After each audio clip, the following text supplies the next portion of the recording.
On Wednesday night in Las Vegas, Nevada, the Democratic presidential hopefuls were debating which one of them should get to call this place home.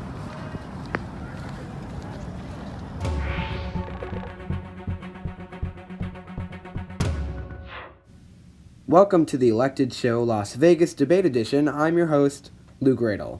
On Wednesday, 6 Democratic rivals battled it out in hopes of getting the nomination. This time, they were in Las Vegas, Nevada, just days before that state holds the third election in this primary battle, this time reverting back to the caucus system, which worked so well in Iowa 3 weeks ago.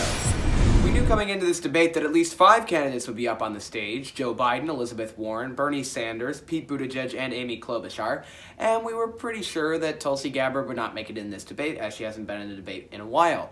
However, one candidate who has been in debates for some time, but was not on the debate in Las Vegas, was billionaire Tom Steyer. Oh yeah.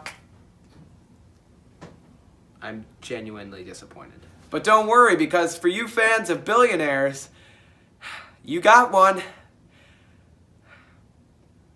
Oh, did you get one? The one big question mark hanging over the debate stage in Vegas was whether or not Mike Bloomberg would be joining the other 5 people that I mentioned. Folks were excited about his arrival for many reasons. For one, it would finally give reporters and candidates a chance to ask Bloomberg about his miraculous record on almost every issue.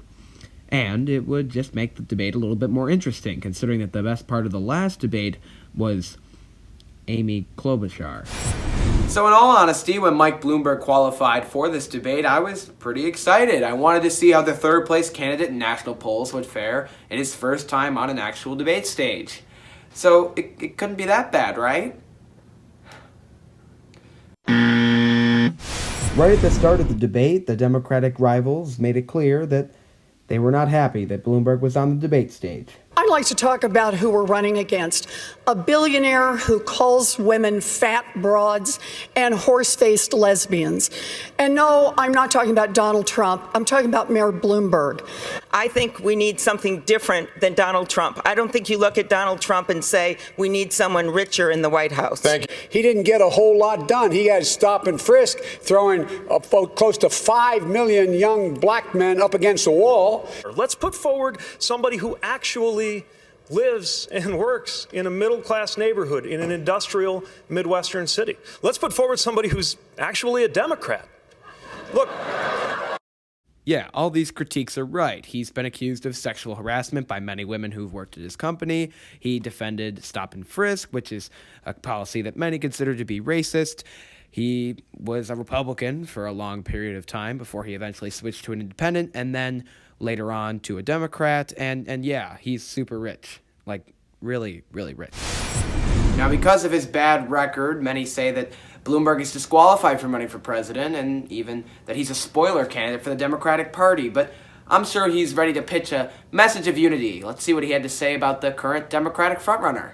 And can Senator Sanders beat President Trump, and how do you want to respond to what else he said? I don't think there's any chance of the senator beating President Trump. You don't start out by saying, I've got 160 million people, I'm going to take away the insurance plan that they love. That's just not a ways that you go and start building the coalition that the Sanders camp thinks that they can do. Yes, because we all know so well how much the American people love their insurance. Happy Valentine's Day, insurance.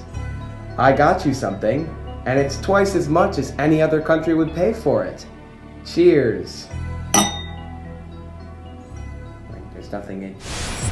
Maybe Bloomberg just wasn't prepared for that question from Lester Holt. It kind of did come out of nowhere. It was weirdly phrased. So he must have prepared for the big scandal over the weekend about sexual harassment claims. I'm sure he's very respectful to women, including NBC's Hallie Jackson. Let's see how respectfully he treated her when she asks this question. Several former employees have claimed that your company was a hostile workplace for women. When you were confronted about it, you admitted making sexually suggestive remarks, saying, quote, "That's the way I grew up." Should Democrats expect better from their nominee? Let me say a couple things, and if I can have my full minute and a quarter, thank you.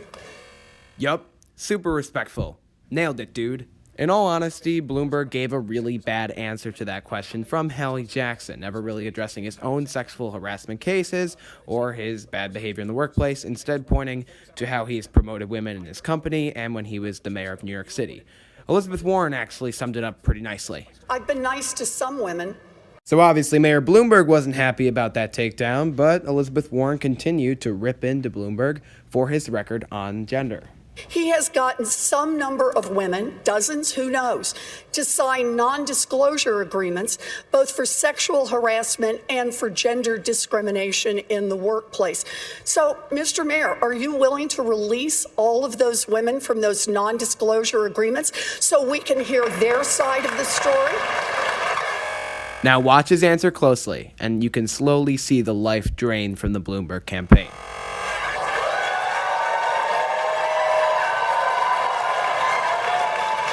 We have a very few non-disclosure agreements. How many is Let me that? finish. This is bad.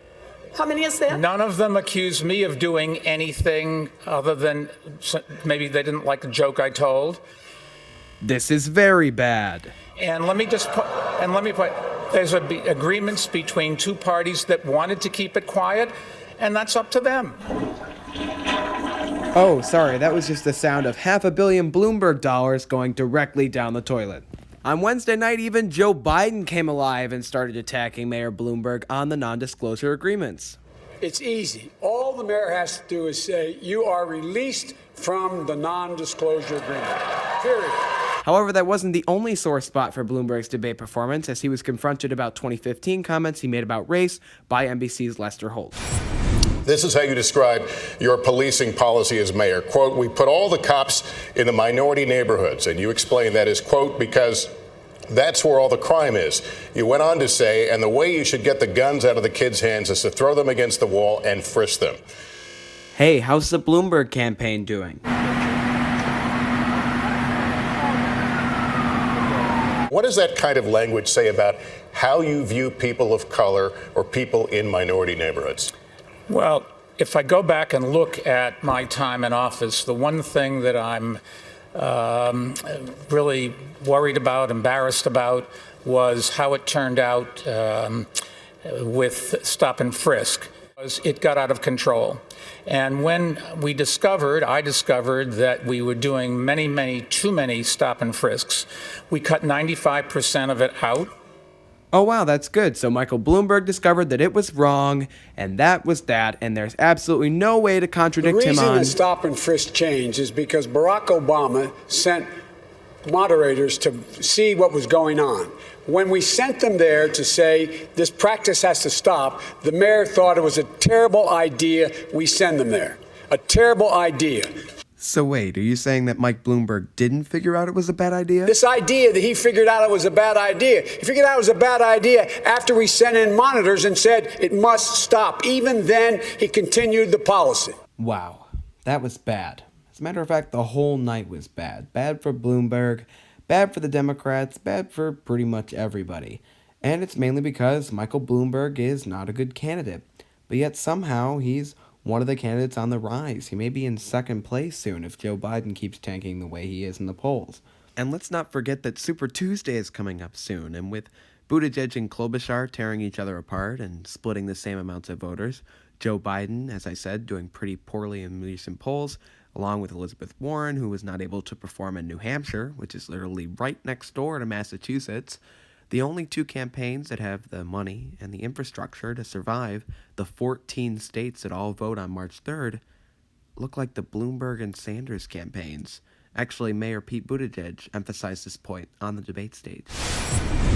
We could wake up 2 weeks from today, the day after Super Tuesday, and the only candidates left standing will be Bernie Sanders and Mike Bloomberg, the two most polarizing figures on this stage. He's exactly right, and this debate showed exactly why that shouldn't be the case, at least for one of the two candidates. We didn't really get a lot out of Bernie on Wednesday night, but we got a lot out of Michael Bloomberg about how he feels about women, people of color, and just having to stand up there and be on a debate stage. He looked annoyed and irritated and thin-skinned the entire time, Probably because he has $64 billion and doesn't need to be taking these questions. But he does really need to be taking these questions. And he does need to show that he can actually be a good candidate. Or else Michael Bloomberg will be a bad choice for the Democratic Party.